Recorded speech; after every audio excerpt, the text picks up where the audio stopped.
പ്രമേഹ രോഗികളിൽ കാഴ്ച കുറയുന്നത് എന്തുകൊണ്ട്? പ്രമേഹ രോഗികൾക്ക് കാഴ്ച കുറയുന്നതിന് ഒട്ടനവധി കാരണങ്ങളുണ്ട്. അതിലൊരു പ്രധാനപ്പെട്ട ഒരു കാരണമാണ് അൺകൺട്രോൾഡ് അല്ലെങ്കിൽ high blood sugar. Sugar level വളരെ കൂടി നിൽക്കുമ്പോൾ അത് കണ്ണിലെ ലെൻസിനെ അല്പം സ്വെല്ലിംഗ് വരുത്തും. ഇത്തരത്തിൽ സ്വള്ളനായിട്ടുള്ള ലെൻസിന് പ്രകാശരശ്മികളെ ശരിയായി റെറ്റിനയിലേക്ക് ഫോക്കസ് ചെയ്യാൻ ബുദ്ധിമുട്ട് അനുഭവപ്പെടും. അതുകൊണ്ടാണ് ഷുഗർ കൂടുമ്പോൾ രോഗികൾക്ക് വിഷ്വൽ ബ്ലറിംഗ് വരുന്നത്. പൊതുവെ ഷുഗർ നോർമലായി കുറച്ച് ദിവസങ്ങളോ ആഴ്ചകളോ കഴിയുമ്പോൾ ഈ ഒരു ബ്ലറിംഗ് ഇംപ്രൂവ് ചെയ്തു വരാറുണ്ട്. ചില വ്യക്തികളിൽ ചിലപ്പോൾ അത് 2-3 മാസങ്ങൾ വരെ എടുക്കാം. ഈ ഒരു അവസ്ഥ ഉള്ളത് കൊണ്ടാണ് പ്രമേഹ രോഗികളോട് കണ്ണ് ചെക്ക് ചെയ്യുന്നതിന് മുൻപ്, പ്രത്യേകിച്ച് കണ്ണിൻ്റെ പവർ ചെക്ക് ചെയ്യുന്നതിന് മുമ്പ് ഷുഗർ ശരിയായി നിയന്ത്രണത്തിലാണ് എന്ന് ഉറപ്പുവരുത്താൻ ഡോക്ടർമാർ നിർദ്ദേശിക്കുന്നത്.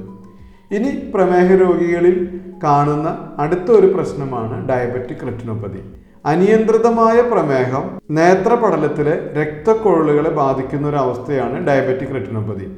ഡയബറ്റിക് റെറ്റിനോപ്പതി തുടക്കത്തിൽ കാര്യമായിട്ടുള്ള കാഴ്ച തകരാറൊന്നും വരുത്താറില്ല. ഒരു 50% റെറ്റിനയെ ബാധിച്ച് കഴിയുമ്പോഴാണ് രോഗിക്ക് കാഴ്ച തകരാർ വരാറ്. റെറ്റിനോപ്പതിയുടെ തീവ്രത അനുസരിച്ച് അതിനെ ഗ്രേഡ് 1, 2, 3, 4 എന്നിങ്ങനെ ഡിവൈഡ് ചെയ്തിട്ടുണ്ട്.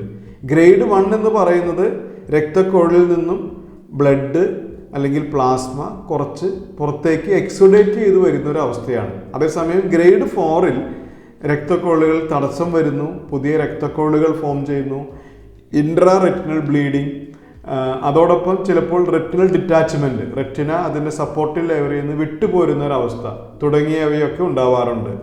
ചികിത്സാ രീതി പൊതുവെ ഗ്രേഡ് 1, 2-ൽ ഷുഗർ ശരിയായി നിയന്ത്രിച്ച് നിർത്തുക എന്നുള്ളതാണ്. അതേസമയം ഗ്രേഡ് 3, 4-ൽ ലേസർ ട്രീറ്റ്മെൻറ്റ്, റെറ്റിനയുടെ ഉള്ളിലേക്ക് കൊടുക്കുന്ന ചില കോസ്റ്റ്ലി ആയിട്ടുള്ള ഇഞ്ചക്ഷൻ തുടങ്ങിയ ചികിത്സകളാണ് കണ്ണ് ഡോക്ടർമാർ നിർദ്ദേശിക്കാറ്.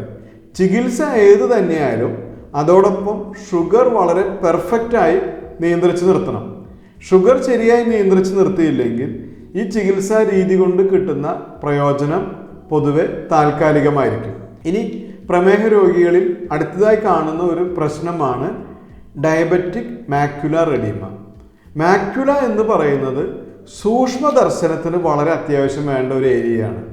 ഞാൻ മുൻപ് പറഞ്ഞതുപോലെ രക്തക്കൊഴലിൽ നിന്നും പ്ലാസ്മയും ബ്ലഡും പുറത്തേക്ക് വന്ന് മാക്യുല എന്ന് പറയുന്ന ഏരിയയിൽ നീർക്കെട്ട് വരുന്ന ഒരു അവസ്ഥയാണ് ഡയബറ്റിക് മാക്യുലാർ എഡീമ. അത് പൊതുവെ ഷുഗർ നിയന്ത്രിച്ച് നിർത്തി ചികിത്സിക്കുന്ന ഡോക്ടർമാർ ചിലപ്പോൾ ലേസർ ചികിത്സയോ അല്ലെങ്കിൽ ഇഞ്ചക്ഷനോ നിർദ്ദേശിച്ചാണ് മാക്യുലർ എഡീമയെ ചികിത്സിക്കാറ്. മാക്യുലർ എഡീമ സഡൻ വിഷൻ ലോസിന് ഒരു പ്രധാനപ്പെട്ട കാരണമാണ് പ്രമേഹ രോഗികളിൽ. ഇനി പ്രമേഹ രോഗികളിൽ കാണുന്ന മറ്റ് 2 പ്രശ്നമാണ് കണ്ണിലെ പ്രഷർ കൂടുന്ന ഗ്ലോക്കോമ എന്നൊരവസ്ഥയും കണ്ണിലെ ലെൻസ് കട്ടിവെക്കുന്ന കാറ്ററാക്ട് എന്ന് പറയുന്ന ഒരു അവസ്ഥയും. ഇത് രണ്ടും പ്രമേഹ രോഗികളിൽ മറ്റു വ്യക്തികളെക്കാൾ വളരെ കൂടുതലായി കാണപ്പെടുന്നു. കാഴ്ച കുറയുന്നത് എന്തുകൊണ്ട് എന്ന് ഒരു വിദഗ്ധ ഡോക്ടർക്ക് മാത്രമേ കൃത്യമായി പറഞ്ഞ് വേണ്ട രീതിയിലുള്ള ചികിത്സാ രീതികൾ നിർദ്ദേശിക്കുവാൻ സാധിക്കുകയുള്ളൂ. ചികിത്സ എന്തു തന്നെയായാലും അതോടൊപ്പം ഷുഗർ ശരിയായി നിയന്ത്രിച്ച് നിർത്തുകയും വേണം. എങ്കിലാണ് ചികിത്സ കൊണ്ട് ലഭിക്കുന്ന ആ ഒരു പ്രയോജനം നമുക്ക് നിലനിന്ന് കിട്ടുകയുള്ളൂ. ഏവർക്കും നന്ദി, നമസ്കാരം.